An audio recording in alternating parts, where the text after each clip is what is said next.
Baik. Nah, Bapak Ibu sekalian, sebagaimana kita ketahui bersama, kita alami bersama bahwa situasi COVID-19 ini telah memaksa kita untuk melakukan beberapa perubahan terkait cara kita berinteraksi, cara kita bekerja, cara kita mengasuh, bisa jadi seperti itu. Nah, sehingga di dalam situasi pandemi COVID-19 ini ada beberapa pengetahuan dan keterampilan pengasuhan yang semestinya dimiliki oleh orang tua. Kenapa pengetahuan dan keterampilan? Karena mengasuh itu tidak hanya cukup tahu, tapi harus terampil. Ya, mengasuh itu tidak hanya memberikan informasi, tapi juga mempraktekkan cara berkomunikasi, cara memberikan dukungan dan sebagainya. Jadi dalam pengasuhan itu ada dua komponen, pengetahuan dan keterampilan. Baik, yang pertama pengetahuan tentang perkembangan anak. Kenapa ini menjadi penting? Karena ketika orang tua atau pengasuh atau orang dewasa memahami, mengetahui perkembangan anak, maka dia bisa merespon secara positif terhadap perilaku yang dimunculkan oleh anak. Kenapa? Karena tidak jarang perilaku anak merupakan bagian dari tugas perkembangannya. Di dalam perkembangan ini beberapa hal yang mungkin bisa kita dalami terkait dengan bagaimana anak berpikir dan merasa sesuai dengan usianya. Ini berbeda. Anak 3 tahun cara berpikirnya akan berbeda dengan anak yang sudah SD, dengan anak yang sudah SMP, dengan anak yang sudah SMA. Nah, bagaimana orang tua bisa tahu cara-cara berpikir anak di masing tahapan usia sehingga bisa merespon secara positif. Yang kedua, di perkembangan anak ini ada juga yang disebut dengan temperamen. Temperamen ini bukan terkait dengan emosi negatif, tapi temperamen ini lebih ke arah sifat bawaan anak, karakter. Beberapa referensi menyebutkan temperamen ini given sifatnya, dibawa sejak lahir sehingga sulit dirubah, tapi bisa dikelola. Sehingga ketika orang tua, orang dewasa, guru, pengasuh memahami temperamen anak-anak kita, maka dia bisa memberikan dukungan yang paling baik terhadap anak-anak kita. Kemudian perkembangan anak juga akan membicarakan tentang hal-hal khusus terkait ciri perkembangan anak disabilitas. Mungkin Bapak Ibu juga mengetahui, terutama untuk anak-anak disabilitas mental ataupun intelektual, ada yang disebut usia mental, ada yang disebut dengan usia kronologis. Nah, ini juga memunculkan ciri-ciri perkembangan yang berbeda. Kemudian berikutnya, pengetahuan tentang hak anak.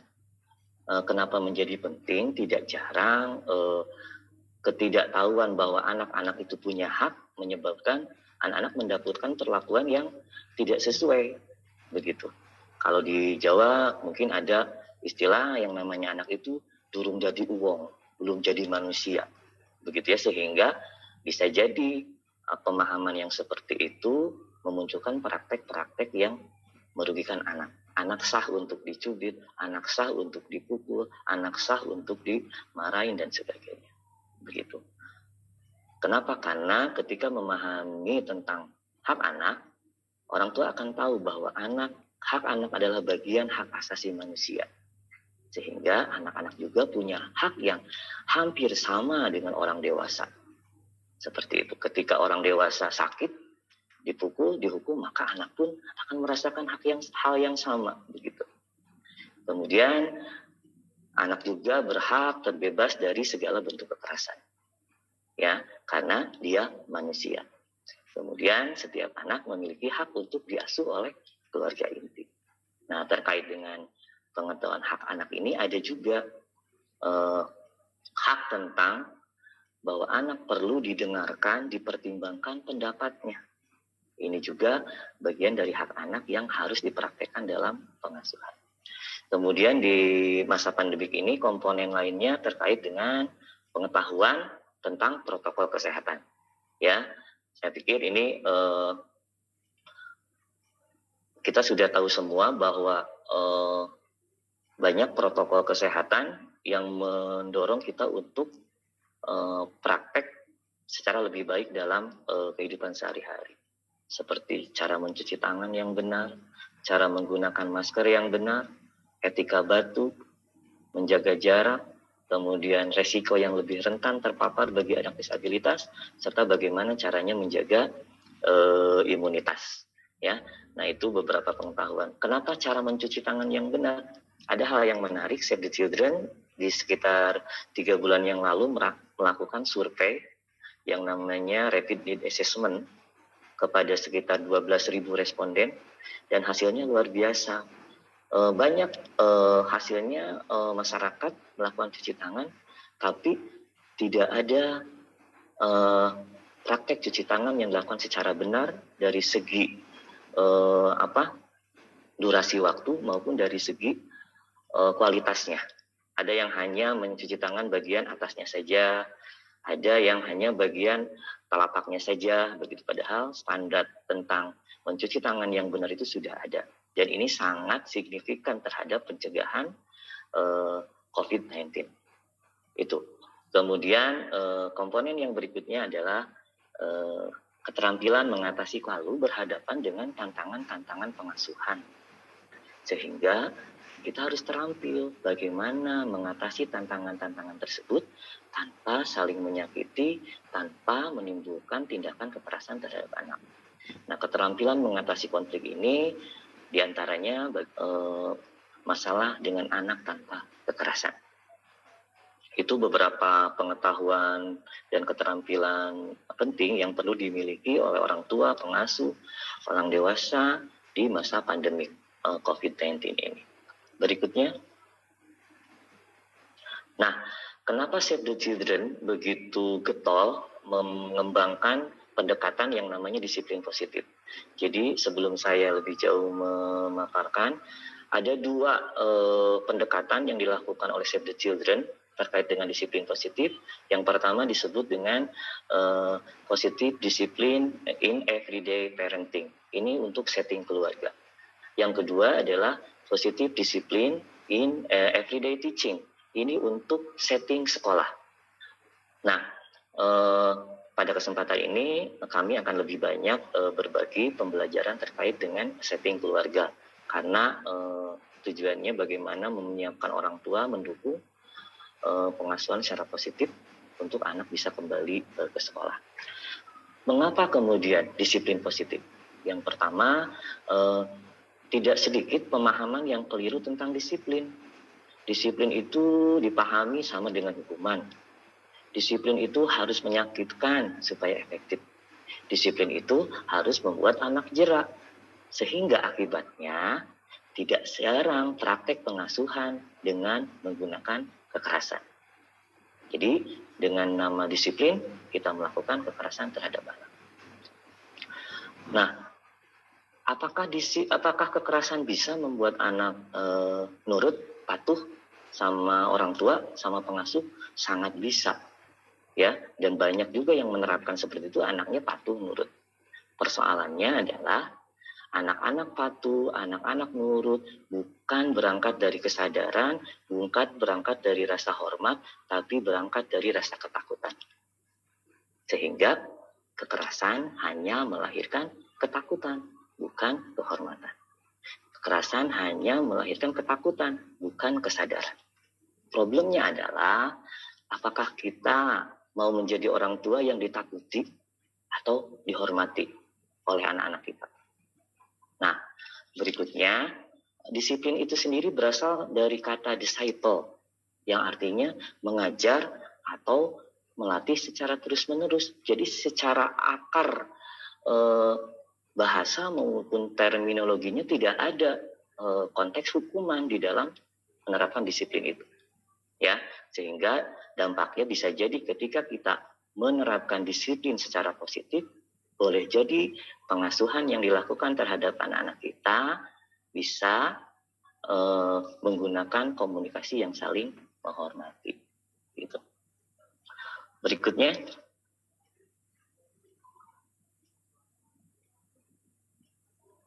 Slide berikutnya. Oke, nah mengapa disiplin positif? Karena disiplin positif itu bisa membantu anak-anak mengembangkan kontrol diri secara bertahap. Jadi disiplin positif itu bersifat internalisasi moral. Anak bisa baik bukan karena takut ancaman, takut hukuman, takut jajannya dikurangi, takut HP-nya diambil, tapi memang dia sadar, dia tahu, dia paham bahwa itu baik buat dia, baik buat keluarganya. Jadi mengontrol diri dari internal, ya. Sementara hukuman lebih mengontrol diri dari eksternal. Ketika orang yang menghukum tidak ada, ketika orang yang mengancam tidak ada, maka perilaku anak tidak lagi menjadi baik. Begitu. Kemudian disiplin positif juga mengajarkan kita untuk berkomunikasi dengan jelas terhadap anak. Kadang-kadang banyak orang tua banyak melarang anak, tidak boleh ini, tidak boleh itu, tapi komunikasinya tidak clear begitu. Anak stres, kenapa tidak boleh, kenapa tidak bisa begitu. Sementara tidak juga dikasih alternatif yang lain. Ini yang kemudian tidak jarang menghasilkan konflik antara anak dengan orang tua. Kenapa disiplin positif?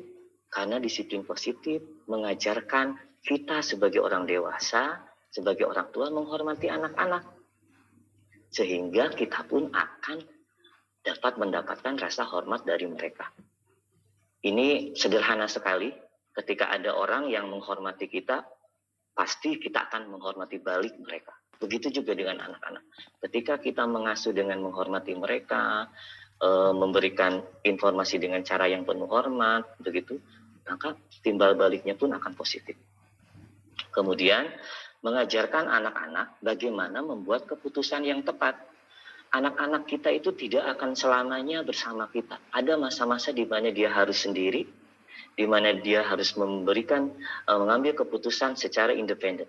Nah, disiplin positif mengajarkan bagaimana anak-anak bisa membuat keputusan yang tepat. Kemudian disiplin positif akan membangun keterampilan dan percaya diri anak-anak. Nah, ini terutama untuk anak-anak remaja. Anak-anak remaja itu luar biasa tantangannya. Anak-anak SMP, anak-anak SMA, pressure group, tekanan teman sebaya, itu luar biasa. Tidak gampang anak-anak untuk mengatakan tidak terhadap tekanan teman-teman. Begitu, ya. Bisa jadi ala bencong, kalau tidak berani loncat pagar sekolah dan sebagainya. Ala kamu anak mama dan sebagainya. Itu tidak gampang untuk melawan seperti itu. Sehingga disiplin positif membangun keterampilan dan percaya diri bagaimana anak-anak bisa melewati masa-masa perkembangannya dengan baik. Kemudian disiplin positif juga mengajarkan anak-anak untuk menghormati perasaan orang lain. Kenapa? Karena orang tua mengajarkan bagaimana kita menghargai perasaan anak, anak pun akan belajar dari kita. Oke, baik, berikutnya. Nah, lanjut diklik aja Pak ya, muncul semuanya. Di dalam disiplin positif, penerapannya itu sama halnya dengan membangun sebuah rumah. Jadi, kerangka disiplin positif itu sama halnya dengan membangun sebuah rumah.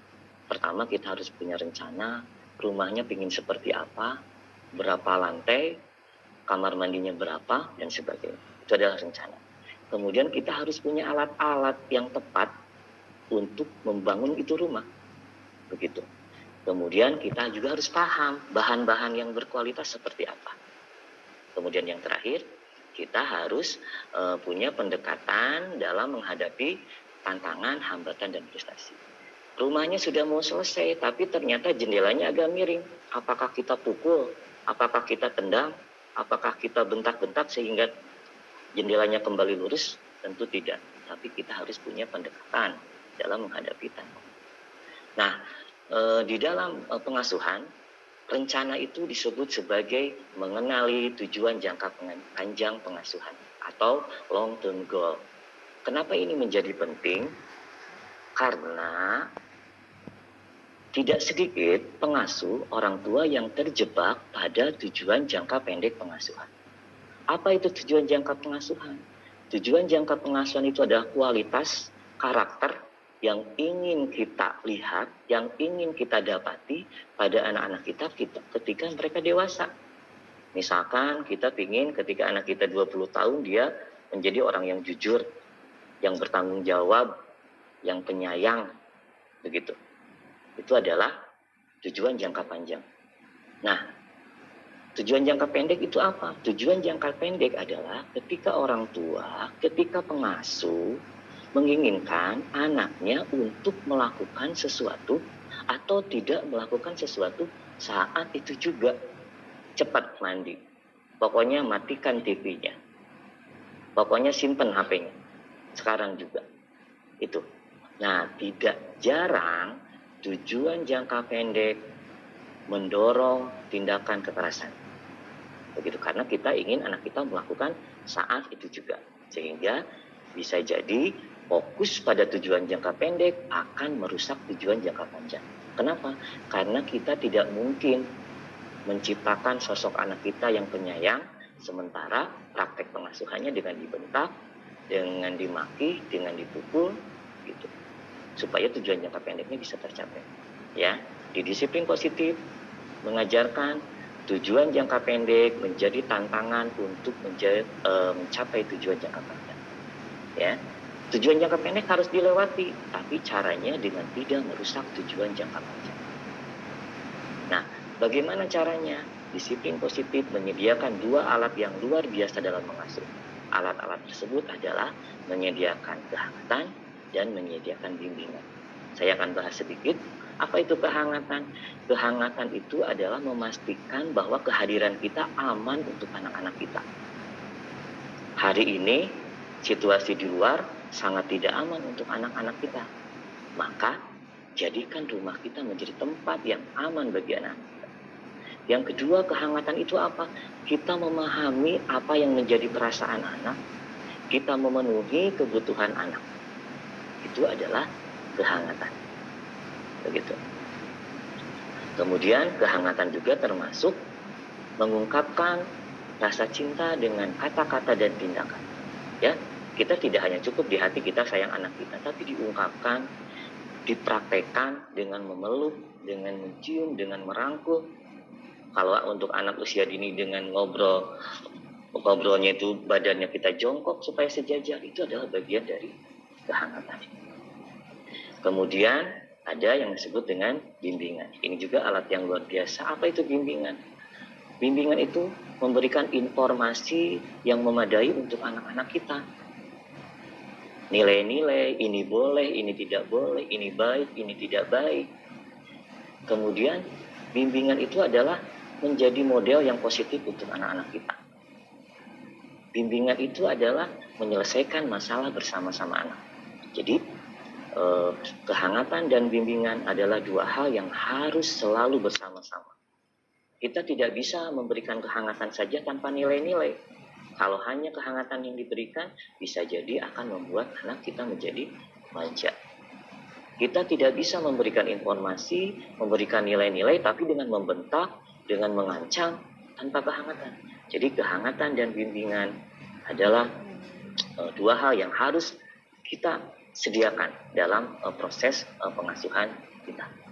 Kemudian berikutnya adalah memahami bagaimana anak-anak berpikir dan merasa. Ini sudah sempat saya singgung tadi, bahwa poinnya adalah kita sebagai orang dewasa, sebagai orang tua, sebagai pengasuh harus mulai melihat dari perspektif anak. Ketika anak usia 3 tahun lompat-lompat di kursi, kalau kita paham itu adalah tugas perkembangan anak, maka kita tidak akan melotot, maka kita tidak akan teriak, maka kita tidak akan stres, tapi kita akan menerima bahwa dia sedang mengeksplorasi dirinya. Ketika anak kita 4 tahun mulai manjat-manjat, atau yang 6 tahun mulai manjat-manjat, ingin manjat pohon, kita siap di bawah. Ayo, mau kemana? Sebelah sana, ke kanan, ke kiri, ada mama, ada bapak di bawah. Kenapa? Karena kita paham itu bagian tugas perkembangan anak. Ketika kita melihat anak-anak remaja kita yang SMP, yang SMA tiba-tiba pulang celananya disobek-sobek, rambutnya diwarna-warni, kita mungkin tidak akan langsung marah, jengkel, memukul, tapi kita akan duduk. Kenapa? Karena itu bagian dari tugas-tugas perkembangan anak. Remaja ingin menunjukkan, Bapak, Mama nih, saya udah gede, saya sudah punya pilihan. Itu adalah saat yang tepat bagaimana kita memberikan kehangatan dan bimbingan supaya anak bisa melewati tugas perkembangannya dengan baik. Jadi memahami bagaimana anak berpikir dan merasa lebih melihat diri dari cara pandang anak. Begitu. Memahami bagaimana anak berpikir dan merasa juga ada yang disebut tadi, sempat saya singgung, yang dinamakan dengan temperamen. Nah, ini juga erat kaitannya dengan di masa COVID ini. Temperamen itu tadi sifat bawaan yang melekat dalam diri anak. Ada anak-anak yang tingkat adaptasinya tinggi. Ketika misalkan anak dari Makassar atau anak dari Jakarta ke Lembang yang suhunya dingin, bisa jadi butuh jaket 2 atau 3. Tapi ada juga anak-anak dari Jakarta ketika ke Lembang dia tidak butuh jaket. Atau bukan anak-anak, kita orang dewasa. Ketika misalkan orang Jakarta ke Makassar, dia belum bisa enak makan, belum bisa enak BAB, belum bisa nyaman tidur, baru setelah seminggu baru dia bisa. Itu tingkat adaptasi berbeda. Nah, kita harus paham seperti apa temperamen anak-anak kita, tingkat adaptasinya seperti apa. Sudah lama misalkan belajar di rumah, kemudian ketika kembali ke sekolah, ada yang tingkat adaptasinya cepat, ada juga tingkat adaptasinya yang butuh waktu seminggu, 2 minggu. Kita harus bantu mengkomunikasikan ini dengan guru-guru. Begitu. Ada lagi yang disebut temperamen tingkat distraksibilitas, tingkat ketergangguan. Ada orang-orang yang ketika membaca buku, santai saja membaca buku meskipun situasi di luar gaduh dan sebagainya. Tapi ada juga orang-orang yang ketika membaca buku, begitu mendengar suara gemerisik, langsung buyar. Ya. Nah, kita harus tahu anak-anak kita, murid-murid kita seperti apa temperamennya. Kalau misalkan anak-anak kita tingkat distraksibilitasnya tinggi, tingkat ketergangguannya tinggi, maka kita harus memberikan dukungan yang tepat.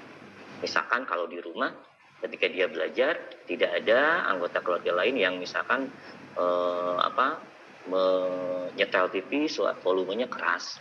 Kenapa? Karena akan mengganggu distraksibilitas anak-anak kita. Kemudian ada lagi temperamen yang disebut dengan persisten.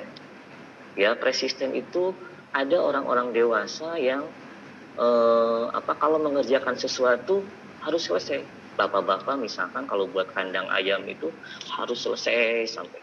Ada juga orang dewasa, bapak-bapak yang kandang ayam belum selesai sudah ingin bongkar motor. Bongkar motor belum selesai sudah ingin ngoprek TV dan sebagainya. Nah, kita juga harus cek anak-anak kita tingkat temperamen persistennya seperti apa. Kita harus paham mengenali anak-anak kita. Oke, berikutnya masih ada satu lagi adalah pemecahan masalah. Nah, ini tadi yang disampaikan bahwa selama menjadi orang tua kita akan berhadapan dengan tantangan pengasuhan. Sehingga orang tua, pengasuh harus punya skill, keterampilan bagaimana mengatasi masalah tanpa saling menyakiti. Mengatasi masalah dengan saling menghormati dengan anak-anak kita. Mengajak anak-anak menyelesaikan masalah bersama-sama. Seperti itu. Ini merupakan kerangka dari disiplin positif. Gitu ya. Oke, berikutnya Pak. Nah, ini turunan yang lebih praktikal dari kerangka disiplin positif. Bagaimana kita bisa tetap sehat dan bahagia di masa pandemi COVID, orang tua dan anak-anak. Yang pertama tentu saja tadi, tujuan jangka panjang. Pikirkan tentang karakter anak yang kita inginkan. Ya, kalau kita ingin menjadi anak kita orang yang sayang sama keluarganya, sayang sama orang tuanya, sayang sama anak-anaknya, maka kita hentikan praktek-praktek pengasuhan dengan kekerasan. Karena itu tidak akan membuat dia menjadi sosok yang penyayang. Kekerasan hanya melahirkan kekerasan baru. Itu yang kemudian disebut sebagai siklus kekerasan. Ketika dia nanti besar, dia akan menjadi orang tua yang menerapkan praktek kekerasan juga. Kemudian yang kedua, ini sudah sering juga disebutkan, anak-anak adalah peniru ulung, terutama untuk anak yang masih usia dini. Nah, saya kemarin beberapa waktu lalu mendapatkan juga mengikuti webinar yang cukup menarik. Anak-anak adalah peniru ulung, tapi belum menjadi penerjemah yang baik. Begitu. Jadi apa yang dilakukan oleh orang tua, otomatis akan ditiru oleh anak. Ketika orang tua bertengkar di depan anak, dengan kata-kata kasar, maka tunggu aja 2 atau 3 hari anak-anak kita juga akan melakukan itu, ya, akan mengucapkan kata-kata yang sama. Ketika kita sering teriak-teriak, maka anak-anak kita juga akan sering teriak-teriak. Gitu. Kemudian saat kita kesal atau mulai frustasi, kita perlu mengambil jeda, ya, dan lakukan kegiatan yang membuat kita rileks. Ini yang kemudian disebut sebagai perawatan diri, ya. Kalau teman-teman psikolog bilangnya, ketika kamu mau memberi bantuan air kepada seseorang, pastikan kita tidak kehausan. Jadi sebelum menangani anak, pastikan kita sehat secara psikologis, ya. Sehingga butuh trik. Kita harus tahu hal-hal apa saja, kegiatan apa saja yang bisa membuat kita relatif lebih rileks, relatif lebih tenang. Karena itu akan sangat berpengaruh terhadap bagaimana kita mentreatment anak-anak kita. Kemudian, agar kita tidak merasa sendirian, upayakan tetap berhubungan dengan orang lain melalui cara yang aman. Ini juga penting karena banyak juga orang tua yang merasa bahwa dia begitu menderita, padahal tidak hanya kita, hampir semua orang tua mengalami hal yang sama, belajar, berjuang untuk melewati masa-masa sulit ini. Sehingga kita tetap perlu berkomunikasi, membangun komunikasi, kontak dengan orang-orang yang memang bisa memberikan kita kenyamanan, ya, dengan tetap memperhatikan cara-cara yang aman. Kemudian menunjukkan cinta dan perhatian dengan cara saling mendengarkan dan memberikan dukungan satu sama lain. Oke, berikutnya, Bapak.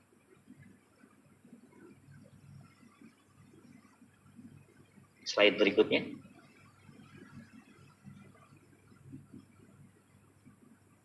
Oke, kemudian tadi kita bisa memecahkan masalah bersama untuk melewati masa sulit ini, ya, dengan pelibatan anak dan anggota keluarga. Jadi anak-anak diajak untuk mendiskusikan ketika ada tantangan-tantangan yang membuat kita frustasi di rumah, anak-anak bisa diajak. Terutama anak-anak yang sudah remaja, yang sudah bisa diajak berkomunikasi, termasuk misalkan merencanakan hal-hal apa saja yang perlu kita lakukan untuk besok,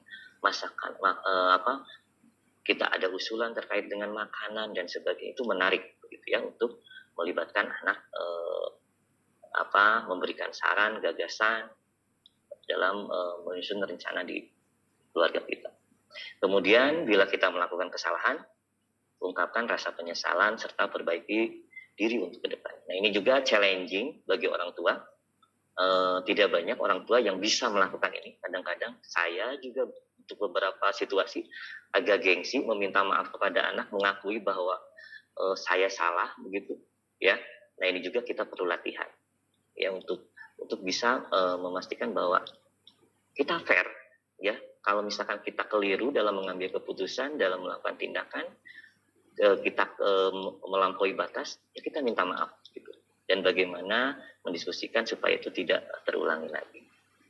Kemudian yang perlu kita ingat juga bahwa kekerasan bukan solusi. Seperti saya sampaikan tadi di awal, bahwa kekerasan hanya melahirkan kekerasan baru. Ini menjadi tantangan bagi kita semua untuk memutus rantai kekerasan di segala setting, di rumah, di sekolah, gitu ya. Karena tadi kalau misalkan anak kita dididik dengan kekerasan, maka dia akan tumbuh menjadi sosok, menjadi kepala keluarga, menjadi ibu rumah tangga yang kemungkinan akan menerapkan hal yang sama, begitu. Kemudian jika rencana kurang berhasil, kita tidak boleh patah semangat. Dan kita bisa coba sambil mendiskusikan, mencari dukungan dari pasangan, bagaimana supaya ini bisa berjalan lebih baik.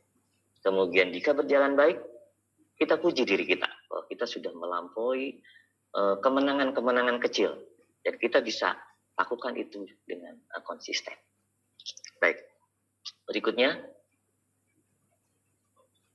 Nah, slide ini akan lebih banyak menyampaikan terkait dengan situasi anak remaja, karena memang kerangkanya tadi bagaimana mempersiapkan anak-anak tingkat SMA, kemudian SMK untuk kembali ke sekolah.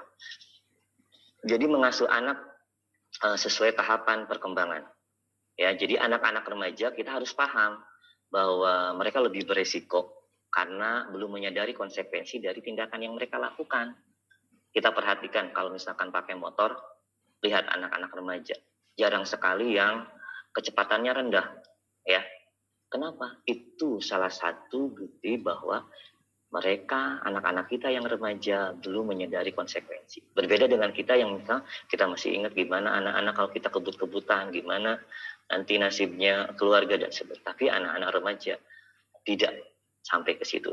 Sehingga butuh yang namanya kehangatan dan bimbingan. Begitu. Kemudian, anak-anak remaja dapat merasa frustasi karena tidak bisa bertemu, bermain dengan teman-teman mereka dalam situasi COVID. Nah, ini juga menjadi hal yang banyak dikeluhkan oleh para orang tua. Kenapa? Karena memang tugas perkembangan dia itu sedang masa-masanya untuk membangun soliditas dengan teman-teman sebaya. Mereka lebih suka bergabung dengan teman-teman sebayanya daripada melakukan kegiatan-kegiatan bersama orang tua. Apa yang perlu kita lakukan? Tentu saja kita tetap memastikan anak-anak kita harus aman, begitu. Tetap diusahakan tidak melakukan itu, begitu ya, di situasi COVID ini. Hanya cara berkomunikasinya yang kemungkinan bisa membuat mereka paham, begitu. Karena anak-anak remaja ini berbeda dengan anak-anak usia yang lebih rendah, begitu. Mereka sudah tidak bisa lagi kita ceramahin, kemudian kita dikte, begitu. Tapi bagaimana kita membangun komunikasi yang saling menghormati tadi, begitu. Maka kadang-kadang saya selalu mengatakan berbahagialah bagi bapak-bapak yang punya anak remaja laki-laki, SMP, SMA, tapi masih bisa diajak main catur bareng, bisa diajak main gitar bareng, itu luar biasa. Sehingga anak-anak merasa aman. Itu artinya anak-anak aman dengan bapaknya. Ada juga anak-anak ketika bapaknya baru berdeham, sudah gemetar. Ya, bapaknya baru kedengaran langkah kakinya, pagar pintu baru terbuka, sudah bergetar, aduh bapak pulang. Kenapa bapak tidak pelatihan seminggu aja? Begitu. Itu beberapa situasi yang menggambarkan anak-anak merasa tidak aman dengan kita. Kalau anak tidak aman, dia tidak akan berkomunikasi, tidak akan berbagi persoalan. Begitu. Sehingga mari buat situasi yang aman, kehadiran kita bisa aman untuk mereka. Termasuk juga dengan anak-anak remaja perempuan, berbahagia, kalau misalkan anak remaja perempuan masih bisa bercanda dengan ibunya, masih bisa diajak jalan dengan ibunya, begitu. Nah, situasi itu bisa terjadi ketika kita diterima oleh anak-anak kita. Ketika mereka merasa kehadiran kita aman untuk mereka. Kemudian berikutnya, kita membantu anak-anak kita untuk tetap bisa terhubung, ya, bersosialisasi dengan teman-temannya.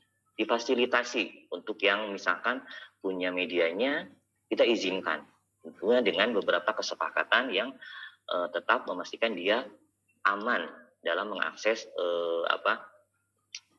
jaringan yang sifatnya online, begitu. Jadi tetap difasilitasi. Kemudian bersabar, namun tetap tegas. Nah ini, tegas itu berbeda dengan keras, ya. Seperti itu, kita harus membedakan. Kita harus tegas, konsisten, begitu dengan apa yang menjadi kesepakatan bersama. Sehingga anak-anak remaja tetap aman dan terlindungi dan mereka bisa paham kenapa saya harus melakukan itu. Makanya kalau misalkan membuat semacam peraturan di rumah, kesepakatan itu alangkah baiknya dibangun bersama anak juga. Apa yang sebaiknya dilakukan, apa yang tidak sebaiknya dilakukan, begitu. Toleransinya seperti apa. Kenapa? Karena anak-anak diajari untuk konsekuen terhadap kesepakatan yang mereka buat, begitu.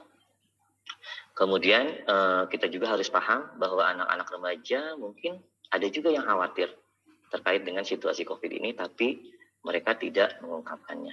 Ini terkait juga dengan tadi temperamen. Ada anak-anak yang sangat ekspresif, ya, bahagia, sedih kelihatan. Tapi ada anak-anak yang sedih tidak kelihatan. Kita harus kenal tipe anak kita seperti apa, sehingga kita bisa membantu dengan cara yang terbaik. Kemudian bersikaplah jujur. Ini juga penting, ya. Kalau kita tidak tahu ya bilang, Bapak, Mama belum tahu saat ini jawabannya seperti apa. Kalau perlu, ayo kita cari informasi bareng. Yuk kita cari, begitu, ya. tidak perlu malu kalau kita tidak mengetahui apa yang ditanyakan oleh anak-anak, begitu. Kemudian memberikan informasi yang memadai dalam memasuki masa new normal, memberikan gambaran nanti seperti apa situasinya, kenapa harus pakai masker, kenapa harus jaga jarak dan sebagainya.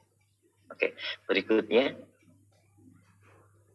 Nah, ketika ini beberapa hal yang mungkin menjadi gagasan awal bagaimana orang tua bisa mendukung anak kembali bersekolah. Jadi kita memberikan anak-anak dan remaja informasi terkait kapan dan bagaimana sekolah akan dibuka kembali. Kenapa penting? Ini menjadikan persiapan transisi mereka dari selama ini proses belajar di rumah menuju kembali belajar di sekolah. Mungkin akan ada perubahan cara belajarnya, bisa jadi sip-sipan dan sebagainya. Itu kemungkinan itu diinformasikan kepada anak sehingga anak siap, begitu ya, termasuk perlengkapan apa yang harus digunakan dan sebagainya. Kemudian kita juga bisa menyampaikan kepada anak-anak dan remaja alasan positif kenapa kita harus kembali ke sekolah. Mungkin ya kita bisa kembali berinteraksi dengan teman-teman, kita bisa mendapatkan proses pembelajaran yang lebih efektif ketika langsung dengan guru, begitu dibanding dengan orang tua dan sebagainya.